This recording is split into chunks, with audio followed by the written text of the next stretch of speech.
So matter is everything you come in contact with, from the table you're sitting at to the computer you're watching this on. But what makes up that stuff? Well, we've said it's made up of atoms. All right, well, what makes up atoms? So now we're going to go even further into chemistry. We're going to go a little deeper into what an atom looks like, and this is subatomic particles. So that means things that are smaller than atoms. This is our current understanding of what an atom looks like. This is the quantum theory atom, where electrons are held in particular probability distributions, where there's a chance of finding an electron in each one of these shaded regions. And it's based on the distance from the nucleus. So let's talk about what is an electron. Well, an electron, first off, is really, really, really small. It has almost no mass, and it's a negatively charged particle. We give it the charge of 1.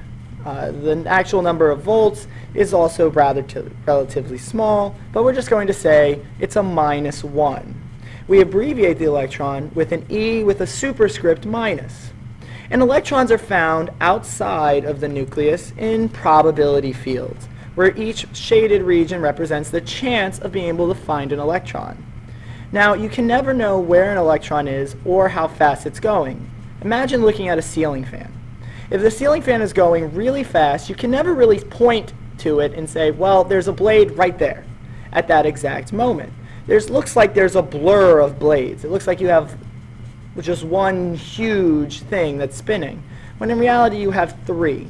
Electrons are kind of like that, where you can't necessarily tell where they are at any particular moment, just that they are in a set space. And this space is called an orbital.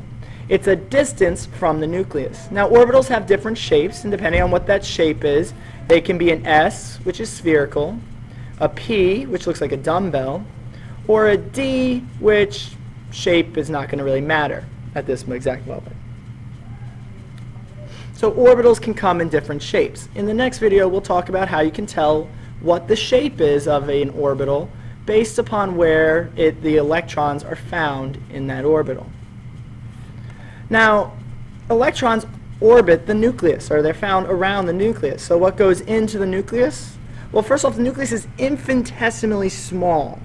If it were the size of a quarter, the nearest electron would be at the outside of a football field. So you put a quarter on the 50-yard line of a football field and then went to the end line, that would be the nearest electron to the nucleus. So it's incredibly small. But it also has almost all of the mass of the atom. Therefore, it's incredibly dense. 99% of the mass of the atom comes from the nucleus. And what's found in the nucleus? Well, protons and neutrons. Both have a mass of 1. Protons have a mass of 1 atomic unit. Neutrons have a mass of a little bit more than 1, somewhere around 1.03, I believe. Don't quote me, you can Google it if you really want to know. They're a little bit heavier, and when we get to nuclear chemistry, we'll talk about why. But protons and neutrons have a mass of 1. So for every proton you have, you gain 1 atomic mass unit, AMU. Protons are positively charged, while neutrons are neutral. For every proton you have, you gain 1 to the nuclear charge, plus 1. To balance out the nuclear charge, you need to have electrons, which have a -1. And if the atom is neutral, you'll have the same number of protons as you do electrons. For small atoms, the number of protons to neutrons is approximately 1 to 1, if it's stable. When you get to larger atoms, it starts to deviate from that ratio. And when we get to nuclear chemistry, we'll also talk about why then. So how many protons, neutrons, and electrons an atom has can be found on the periodic table of elements. So if you look at your periodic table, all the tiles look like this, where you have the symbol, you have the name, the whole number in the box, or in the tile, is the atomic number, And the decimal point number is the average atomic mass in AMUs, or atomic mass units. The atomic number is the number of protons, or it's the nuclear charge. If the atom is neutral, it's also the same as the number of electrons. Now please, please, please keep that straight, that it's the number of protons is the atomic number. If it's neutral, it's also the number of electrons. So it's not always the number of electrons, so please don't get that wrong. The atomic mass is equal to the number of protons plus neutrons. Now I said this is the average atomic mass. Well, what's it an average of? Well, different atoms of the same element can have different masses. This is caused by a change in the number of neutrons. And these are called isotopes. Some isotopes have different ratios of protons to neutrons and therefore are unstable, and some have a perfect ratio of protons to neutrons that give it stability. I mean, it's not radioactive.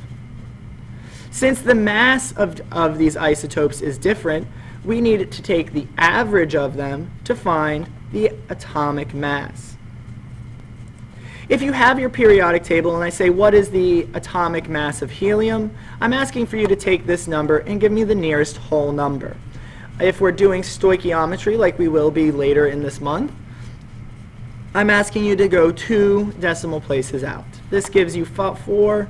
You only need to report the mass of helium as 4. You don't need to say 4.0026. That's a little absurd. So again, once again, the periodic table coming to your rescue. And that's pretty much all you need to know at the moment about subatomic particles.